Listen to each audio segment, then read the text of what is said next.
মই যে পিন্ধি আছোঁ এই এৰী যোৱাযোৰ, এইযোৰ হৈছে এৰী যোৱা, এৰী সূতাৰ। আমি এৰী সূতানো ক'ৰ পৰা প্ৰস্তুত কৰোঁ, এৰী সূতা ক'ৰ পৰা হয়, আপোনালোকে ভিডিঅ'টো শেষলৈকে চাওক। আজি আপোনালোকক মই দেখুৱাম A to Z। বহুতখিনি প্ৰচেছ থাকে এনে কাপোৰসমূহ, এনে সূতাসমূহৰ পাবলৈ বাবে আমাৰ থলুৱা সম্পদ বুলি ক'ব লাগিব। এই সূতাসমূহ আমাৰ অসমৰ বাবে বহুত সন্মানীয় হয়। চাওক, এয়া এৰী পলু হয়। বহুতেই জানেই বাৰু, বহুত লোকে পোহে আজিকালি, কিন্তু কিছু লোকে নাজানিব পাৰে, নাই দেখাও নাই চাগে। সেয়েহে মই ভিডিঅ' যোগেৰে আপোনালোকৰ মাজলৈ আগবঢ়াওঁ বুলি ভাবিলোঁ। নমস্কাৰ মোৰ মৰমৰ বন্ধু বান্ধৱীসকল, স্বাগতম জনাইছোঁ মোৰ অন্য এটা ভিডিঅ'লৈ। মোৰ ভিডিঅ'সমূহ যদি ভাল পায় আপোনালোকে প্লিজ ইউটিউব চেনেলটো ছাবস্ক্ৰাইব কৰি থৈ যাব।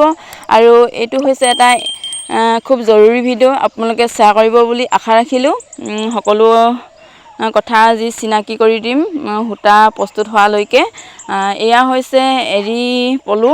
এয়া এৰী পলুৱে এনেকৈ পাতসমূহ খাই আছে। চাওক কিমান ধুনীয়া এটা দৃশ্য, এই পলুসমূহে খাই আছে। এই পাতসমূহ হৈছে, এই পাতসমূহ কেচেলু পাত বুলি কোৱা হয়। ঠাইভেদে বেলেগ বেলেগ হয়। মই জন্ম হোৱা ঠাইতে বেলেগ নাম কেচেলু বুলি কোৱা হয়, মই বিয়া হোৱা ঠাইতো বেলেগ নাম হয়। আমাৰ ঘৰত এৰা গছ নাই বাবে এৰা পাত নিদিয়ে, কেচেলু গছ আছে বহুত, সেইকাৰণে কেচেলু পাত দিয়া হয়। এয়া হৈছে মুগাৰ বাঁহ এনেকৈ বান্ধি ধৰিছে মাইকী মতা চিন ৰাখি মায়ে চিনি পায়, এই চিনি পাবও লাগিব। আৰু এই খোলাৰ পৰাই পখিলা ওলায়, পখিলাক চকৰা চকৰি বুলি কোৱা হয়। চকৰাটোক মেলি দিয়া চকৰিজনীক এটা ঠাইত বান্ধি থৈ দিয়া হয়, চেৰেকী বা কিবা ঠাইত বান্ধি থৈ দিয়ে। সেই ঠাইতে কণী পাৰে, কণী পৰাৰ পিছত সেই কণীখিনি বেলেগ এটা ঠাইত ডলা বা চালনীত সংগ্ৰহ কৰি থৈ দিয়ে। তাতে কেইদিনমানৰ পিছতে ফুটি ওলায় পলু অকণমানি অকণমানিকৈ। সেই অকণমানি পলুকে পাত খুৱাই খুৱাই ইমান ডাঙৰ হয়গৈ। এইটো হৈছে জালি, জালিতে পকা পলুসমূহ এনেকৈ থৈ দিয়ে। শুকান পাতসমূহ এনেকৈ থোপা বান্ধি দিয়া হয়, এইটোক জালি বুলি কোৱা হয়। এই জালিটোতে এনেকৈ থৈ দিয়ে পলুসমূহ এনেকৈ আহবোৰ উলিয়াই এটা ধুনীয়াকৈ নিজৰ ঘৰ বনাই লয়।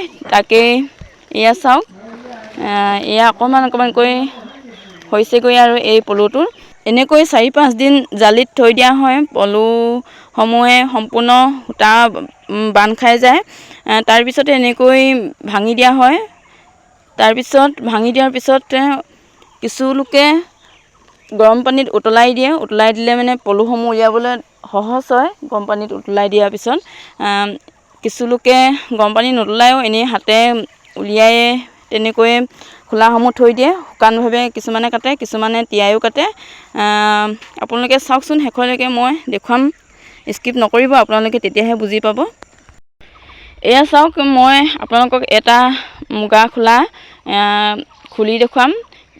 দুই চাইডে খুলিব নোৱাৰি, এক চাইডেহে খুলিব পাৰি। এয়া চাওক, ধুনীয়াকৈ বাট এটা থাকে উলিয়াব পৰাকৈ। এয়া চাওক, এতিয়া পলু হৈ আছে, লেটা হোৱা নাই, আৰু 2-3 দিনৰ পিছতে লেটা হৈ যাব সম্পূৰ্ণ। এয়া চাওক, এয়া এনেকৈ উলিয়াই, মই সম্পূৰ্ণ উলিয়াই নিদিওঁ, এতিয়া হোৱা নাই যে আকৌ সোমোৱাই থৈ দিম তাতে। এয়া হৈছে এৰী পলু। আৰু সূতাসমূহ কেনেকৈ কাটে আপোনালোকে নিশ্চয় আগৰ চামৰ লোকসকলে জানেই, কিন্তু আজিকালি নৱপ্ৰজন্মই নাজানেই। সেইকাৰণে মই নৱপ্ৰজন্মৰ সকলে জানিবৰ বাবে মই এই ভিডিঅ'টো প্ৰস্তুত কৰি দিছোঁ। এটা এনেকৈ ঘূৰণীয়া কিছুমান ৰবাৰ আৰু কিবাকিবি এনেকুৱা, মই ইমান সম্পূৰ্ণ ভালকৈ নাজানো কিহৰ পৰা বনায়। এইটো হৈছে বহুত দিনীয়া, আমাৰ আইতাৰ দিনীয়া। এইটো টাকুৰি বুলি কোৱা হয়, আমাৰ সমাজত টাকুৰি বুলি কোৱা হয়। এনেকুৱা টাকুৰিতে সূতা কাটে। কেনেকৈ কাটে দেখুৱাই দিম আপোনালোকক, আপোনালোকে চাই থাকক। এই ভিডিঅ'টো নৱপ্ৰজন্মৰ সকলৰ বাবে বহুত জৰুৰী, আপোনালোকে ভিডিঅ'টো শ্বেয়াৰ কৰিব ধুনীয়াকৈ। এয়া চাওক, আমাৰ সূতা সংগ্ৰহ কৰি থোৱা আছে।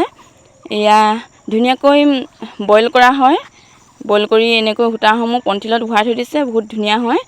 এয়া চাওক, আপোনালোকে এতিয়া মই দেখুৱাই দিম, আমাৰ মায়ে দেখুৱাই দিব আপোনালোকক। মই 2টা খোলা নিম। এয়া চাওক, মাক কাটি দেখুৱাই দিবলৈ ক'ম আপোনালোকক। এয়া মায়ে কাটি দেখুৱাব ধুনীয়াকৈ। প্ৰথমে এনেকৈ খোলাটোৰ মুখখন খুলি ল'ব লাগিব।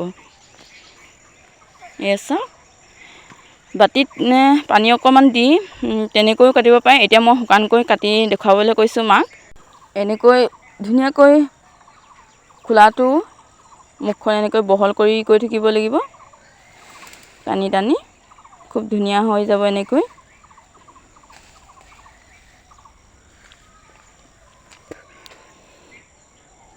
কিবা এটা ইনফৰ্ম নাথাকিলে ভিডিঅ'সমূহ দিবলৈ মন নাযায়, সেয়েহে বহুত দেৰি হৈ যায় ভিডিঅ'সমূহ মই আপলোড কৰা। আপোনালোকে প্লিজ শ্বেয়াৰ কৰি দিব এইটো ভিডিঅ'।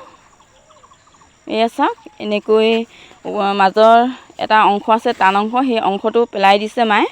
সেইটো পেলাই দিব লাগিব, তেতিয়া এয়া কোমল হয় এইখিনি ধুনীয়াকৈ এতিয়া কাটি দিব মায়ে। এয়া এডাল মাৰি লাগে, এই খোলাসমূহ সোমাই ল'ব লাগে। কেইবাটাও খোলা এনেকৈ ওপৰতে সোমাই ল'ব পাৰি, কিন্তু এতিয়া এটাই সোমাই মাক হ'লেও পটককৈ কেনেকৈ কৰে দেখুৱাই দিব কৈছোঁ। এয়া চাওক, ধুনীয়াকৈ এয়া মায়ে কাটিছে। এয়া সূতা কটা বুলি কয়, টাকুৰিত সূতা কাটিছে। মায়ে যেতিয়া কাম কৰি আজৰি পায়, আজৰি পোৱা সময়কণত কেতিয়াবা এনেকৈ অকণমান সূতা কাটে আৰু বেলেগকো কাটিব দিয়ে। আৰু কিছু মুগা খোলাসমূহ বিক্ৰী কৰি দিয়াও হয়। মহিলাসকলে ঘৰতে থাকিনো এইটো একেবাৰে সাধাৰণ কাম হয়। আমাৰ ঘৰত কেচেলু গছ বহুত আছে বাবে, পাতসমূহ থকাৰ বাবে মায়ে বাৰমাহী পলু পুহি থাকে বুলি ক'ব পাৰি। এয়া চাওক, এনেকৈয়ে সূতা কটা হয়। খুব ধুনীয়াকৈ মিহিকৈ কাটিব লগা হয়। মায়ে এতিয়া এনেই দেখুৱাবৰ কাৰণে অকণমান ট্ৰাই কৰিছে, সেইকাৰণে ইমান ভালকৈ কটা হোৱা নাই। এয়া এনেকৈ ঘূৰাই ল'ব লাগিব। এয়া তলতে ঘূৰাই লৈ এনেকৈ কাটি গৈ থাকিব লাগিব। এনেকৈ সূতাডাল দীঘলকৈ কাটিব আৰু এই টাকুৰিটোত ঘূৰাই এনেকৈ থৈ দিব। তাৰপিছত বেছি যেতিয়া হ'ব, তেতিয়া এই টাকুৰিটোৰ পৰা আকৌ বেলেগত সংগ্ৰহ কৰিব লাগিব। বহুত এটা দীঘলীয়া প্ৰচেছ হয় এই সূতাসমূহ এনেকৈ কটা। আপোনালোকক বাৰে কৈ আছোঁ মই। এয়া মায়ে কাটি আছে। এয়া হৈছে টাকুৰি। এনেকৈ কাটি যাব লাগিব, বহুত হ'ব লাগিব টাকুৰিটোৰ তলখন। এয়া হৈছে সৰু চকী আৰু লেটাই বুলি কয়, মহিলাসকলৰ সম্পদ তাঁতশালৰ। এয়া লেটাই চেকি বুলি কোৱা হয়। এয়া এই লেটাইটোতে ধুনীয়াকৈ এনেকৈ ঘূৰাই পিনে সেই টাকুৰিটোৰ পৰা সূতাডাল লগাই ইয়াত এনেকৈ ভাঙিব লাগিব, তেতিয়া সূতা ভঙা বুলি কোৱা হয়। এয়াই ভিডিঅ'টো শেষলৈকে চোৱাৰ কাৰণে আপোনালোকক